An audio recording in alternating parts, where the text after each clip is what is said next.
কাঁচা আম দিয়ে বানাবো মিক্স আচার।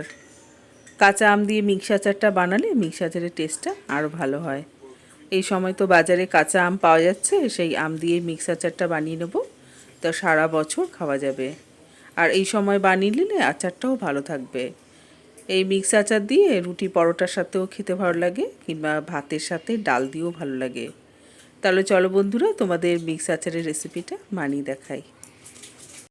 5 মিশালি আচারের জন্য এখানে নিয়েছি 3টে আম, এখানে নিয়েছি গাজর, কিছুটা আমড়া, কাঁচা পাকা লঙ্কা, আর একটা আদা আর 2টো রসুন নিয়ে নিয়েছি। এই সবগুলো কেটে নেব। কেটে তারপর আম, গাজর, এই আমড়া এগুলো কাটার পরে ধুয়ে নেবো, শুধু কাঁচা লঙ্কাটা ধোবো না। সবগুলোকে ছোটো টুকরো করে কেটে নিয়েছি। গাজরটা যে একটু লম্বা লম্বা সরু রেখেছি, আমটাকে আমের আঁটি দিইনি, আঁটি বাদ দিয়ে ছোটো ছোটো করে কেটে নিয়েছি খোসা সমেত। আর আমড়াগুলোকে 4 টুকরো করে ছোটো করে কেটে নিয়েছি। এখানে সরু করে আদা কুচিয়ে নিয়েছি, রসুনটা ছাড়িয়ে নিয়েছি, আর পাকা কাঁচা লঙ্কা কেটে নিয়েছি মাঝখান দিয়ে। তো এই যে ধুয়েছি, ঝুড়ির মধ্যে জলটা ঝরিয়ে নিয়েছি, কিন্তু একটু জল জল ভাব আছে। হ্যাঁ, এই ধোয়া যে জলটা আছে সেটা শুকোনোর জন্য একটু রোদের মধ্যে ক ঘন্টা রেখে দেবো, তারপরে আচারটা তৈরি করব। এই যে একটা কুলোর মধ্যে রোদের মধ্যে দিয়ে দিয়েছি, এই যে ধোয়া যে জলটা আছে সেই জলটা শুকিয়ে যাবে। আর এই লঙ্কার দানাগুলোকে ফেলে দিয়েছি, শক্ত তো সেই জন্য মুখে পড়লে ভালো লাগবে না। তো এগুলো রোদের মধ্যে 4-5 ঘন্টা রেখে দেবো, জলটা শুকিয়ে যাক। ধুয়ে নেওয়ার পর অল্প একটু কিছু সময় রোদে রেখেছিলাম। দেখো এই জলগুলো, ধোয়ার যে জলটা সেটা টেনে যাচ্ছে। এই দেখো জলটা টেনে গেছে। একটু রোদের মধ্যে রেখে দিলে, বেশিক্ষণ না, এগুলো কিন্তু শুকানো যাবে না, তাহলে খেতে ভালো লাগবে না। একটু রোদে রেখেছিলাম, সব শুকিয়ে গেছে, তাহলে আচারটা অনেক দিন ভালো থাকবে। এই যে আমড়াগুলো শুকিয়ে গেছে, সব জলটা টেনে গেছে। এখন একটা ভাজা মশলা বানিয়ে নেবো আচারের জন্য। আচারের জন্য একটা ভাজা মশলা করবো, তার জন্য গ্যাসের উপর কড়াই বসিয়ে গ্যাসটা ধরিয়ে দিলাম। এখানে নিয়েছি গোটা ধনে 100 গ্রাম, গোটা জিরেও 100 গ্রাম, আর গোটা মৌরি 100 গ্রাম। তার সঙ্গে নিয়ে নিয়েছি সর্ষে, অল্প নেব 50 গ্রাম মতো সর্ষে, কারণ সর্ষেটা তিতো লাগে বেশি হলে। কালো সর্ষে নিয়েছি 25 গ্রাম, আর মেথি দানা নিলাম 25 গ্রাম। আর তার সাথে দিয়ে দেবো 5টা মতো শুকনো লঙ্কা। গ্যাসটা বাড়িয়ে দিয়ে সমানে নাড়াচাড়া করে মশলাগুলো ভেজে নেব।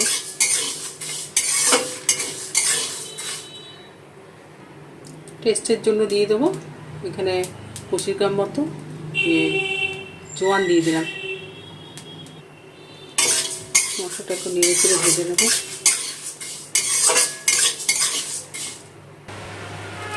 মশলা ভাজার বেশ ভালো গন্ধ বেরিয়েছে, যে ধোঁয়া উঠেছে।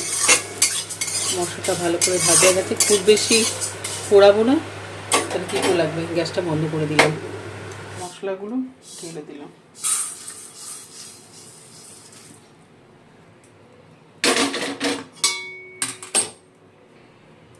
মশলাগুলো ঠান্ডা করে নেবো, তারপর মিক্সিতে গুঁড়ো করবো। মিক্সিং জার নিয়ে নিয়েছি, এর মধ্যে যে মশলাগুলো, গোটা মশলাগুলো ভাজলাম শুকনো খোলা, সেগুলো দিয়ে দিলাম, গুঁড়ো করে নেবো।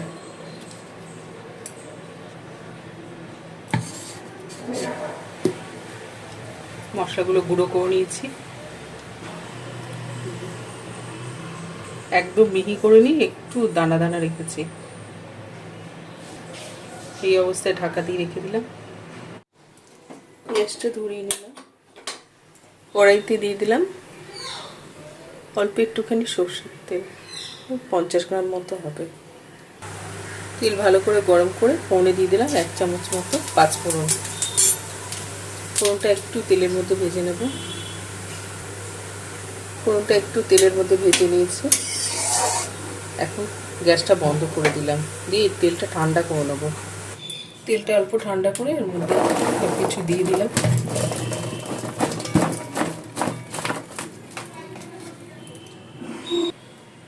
যতটা আছে তার পরিমাণ অনুযায়ী দিয়ে দেবো, নুন দিয়ে দেবো, 1.5 চামচ মতো নুন দিয়ে দিলাম, স্বাদের জন্য দিয়ে দিলাম 1 চামচ বিট লবণ, 1 চামচ হলুদ গুঁড়ো, কালারের জন্য কাশ্মীরি লঙ্কার গুঁড়ো দিয়ে দিলাম 1 চামচ, 2 চামচ মতো দিয়ে দিলাম কাশ্মীরি লঙ্কার, 1 চামচ মতো চিনি দিয়ে দিলাম বড় চামচের।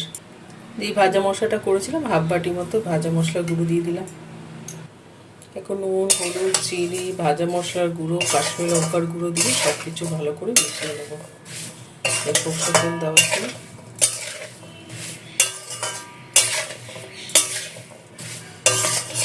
ভালো করে মিশিয়ে নিতে হবে, যাতে মশলা, তেল, নুন সব কিছু ভালো করে মিশে যায়, তাহলে টেস্ট থাকবে।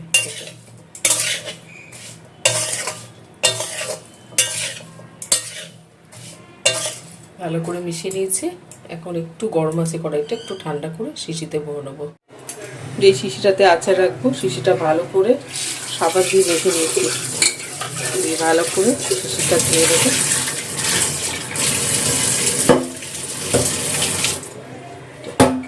ভালো করে জলটা ঝরিয়ে রোদে শুকিয়ে নেবো। এখানে রোদ পড়েছে, এই রোদের মধ্যে কাঁচের শিশিটা রেখে দেবো, তারপর আচার ভরবো। শিশিটা ভালো করে রোদে শুকিয়ে নিয়েছি, জল নেই। এখন এই আচারটা ভরে নেব শিশির মধ্যে।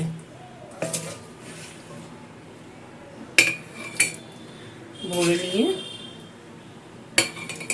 4-5 দিন একটু রোদে দিয়ে নেবো, যেহেতু এখন রোদ আছে, রোদের মধ্যে দিয়ে নেবো, তাহলেই মিক্স আচারটা একদম তৈরি হয়ে যাবে। আর রোদে দিলে আচারটা একটু খেতেও ভালো লাগবে।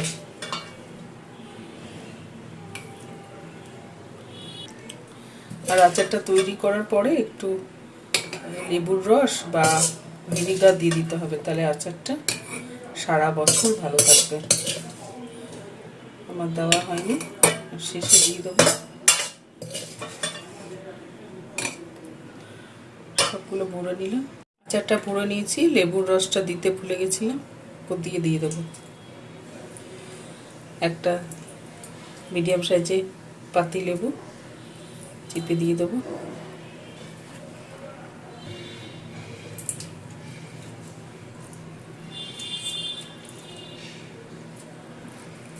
লেবুর রসটা দিলে আচারটা ভালো থাকবে।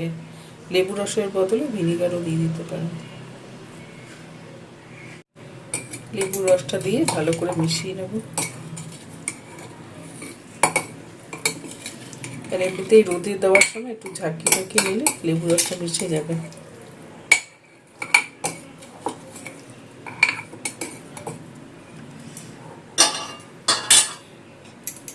লেবু রসটা মিশিয়ে নিয়েছি। এখন ঢাকা দিয়ে 4-5 দিন রোদে দিয়ে দেবো, যেহেতু এখন রোদ উঠছে। রোদে দিয়ে দিলে মিক্স আচার একদম তৈরি হয়ে যাবে। আর রোদে দিলে আচারটা খেতেও মজবে আর খেতেও ভালো লাগবে। তাহলে তোমরা বাড়িতে এরকম, এই সময় তো আম পাওয়া যায়, আম দিয়ে মিক্স আচারটা করলে বেশি ভালো লাগে। তোমরাও আম দিয়ে এরকম মিক্স আচার বানিয়ে খেও, দারুণ হয়। পরোটা বা কোনো কিছুর সাথে একটু মিক্স আচার বা ভাতের ডালের সাথেও দারুণ লাগবে। তোমরা বানিয়ে খেও। এই সময় আমটা পাওয়া যাচ্ছে, এই সময় বানিয়ে নিও। আচারটা 4-5 দিন এরকম রোদে রেখে দেবো, তারপরে আচারটা তৈরি হয়ে যাবে।